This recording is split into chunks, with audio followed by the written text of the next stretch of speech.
John Reid, the Aberdeenshire village tradesman's son, who parlayed a brief secondary education into substantial colonial business success. John Reid was born here in Longside in Aberdeenshire in 1829. He was the eldest child of John and Margaret Reid.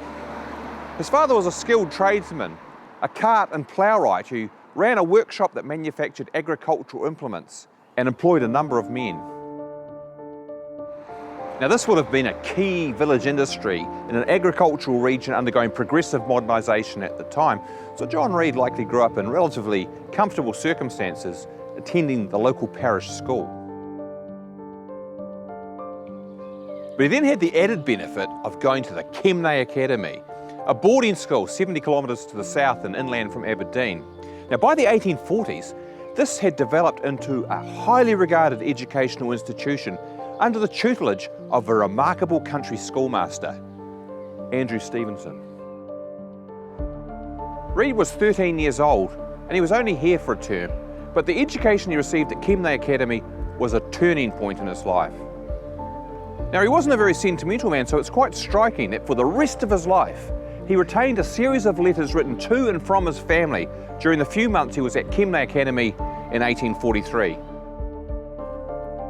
As one descendant has noted, you can see in the letters how quickly John's handwriting improved as he studied drawing and architecture to develop what she called a real draftsman's script. Such was his progress that John's father gave permission for his term at the academy to be extended by a month at the urging of headmaster Stevenson, even though business was not good and money was tight. But then tragedy struck. 2 days after John Jr.'s 14th birthday, and the very date of the last letter preserved in the Kemnay correspondence, now preserved here in the Toitu archives, John Sr. was killed in an accident at the works. 14-year-old John Jr. was now head of the household and responsible for the family business. Already displaying the sagacity that would serve him so well as a colonial businessman, Reid employed a foreman to run the works at Longside and apprenticed himself to him so he could learn the trade. He stuck at it for 10 years until all of his younger siblings had grown up to an age of independence and his mother was financially secure. One younger brother, trained and qualified as a watchmaker and jeweller, had emigrated to Otago in 1853. In 1854, John followed him, travelling from London on the Pudsey Dawson.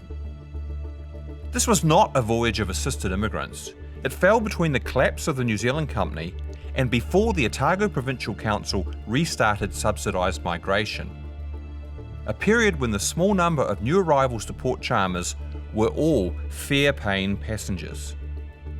Reid's ship carried less than a dozen passengers, all of them, like John, following friends and relatives already in the colony.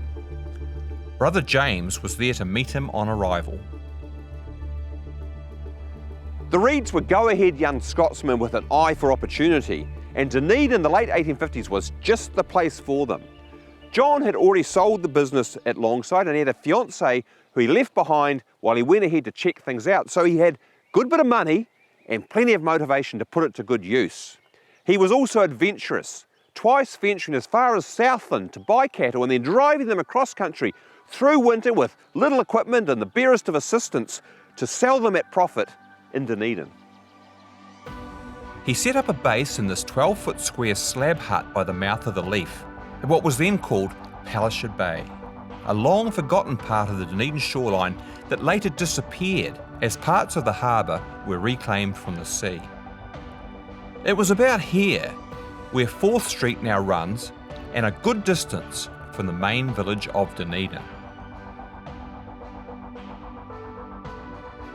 Having established an Otago base and shown that he had the grit required to overcome the challenges of being a colonist, John Reid sailed home for Scotland at the end of 1855.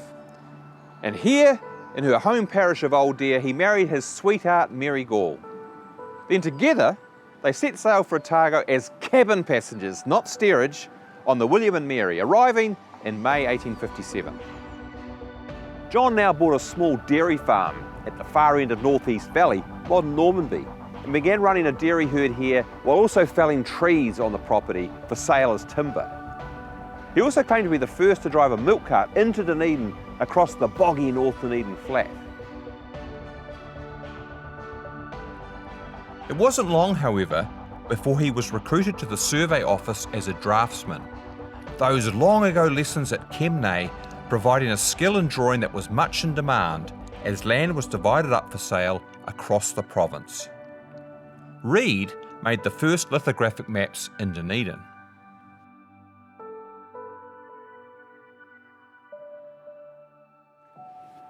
Combining these extra duties with farm work was a bit much, so John leased the farm and took his family back here to Pallisher Bay, adding extra rooms onto his old bachelor hut as Mary began producing their children.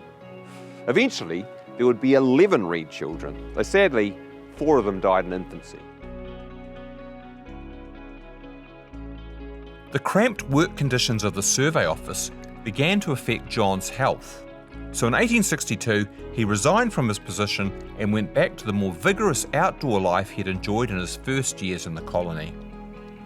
He remained ambitious, however, and the business skills he had learnt back in Longside were ideal preparation for beginning his own enterprises in the entrepreneurial environment of Dunedin in the 1860s. He began as a storekeeper and gold buyer here at the goldfield settlement of Waitahuna in 1862.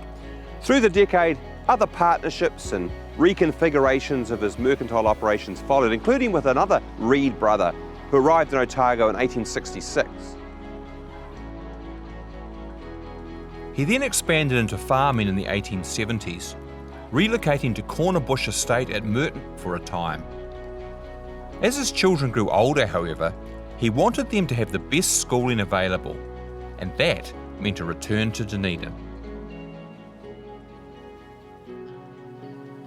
Setting up in 13 London Street with a substantial house that had a separate entrance for his carriage and would be his home for the rest of his life, John went into business as a land surveyor and civil engineer.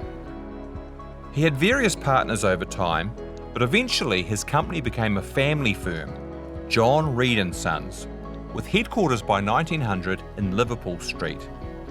It was just a stone's throw from the old survey office where he had first drawn up Otago's survey plans. Now his business prospered buying and selling that very same land, as well as providing engineering advice for Otago's ongoing infrastructural development, including Dunedin's innovative cable tramway system. John grew wealthy and respected as a very successful early settler, while his children had every advantage he could give them. He was also the second president of the Otago Early Settlers Association and gave the museum space in his own offices in Liverpool Street before it built its own premises here in the Queen's Gardens. He died at his home in 1912, aged 82.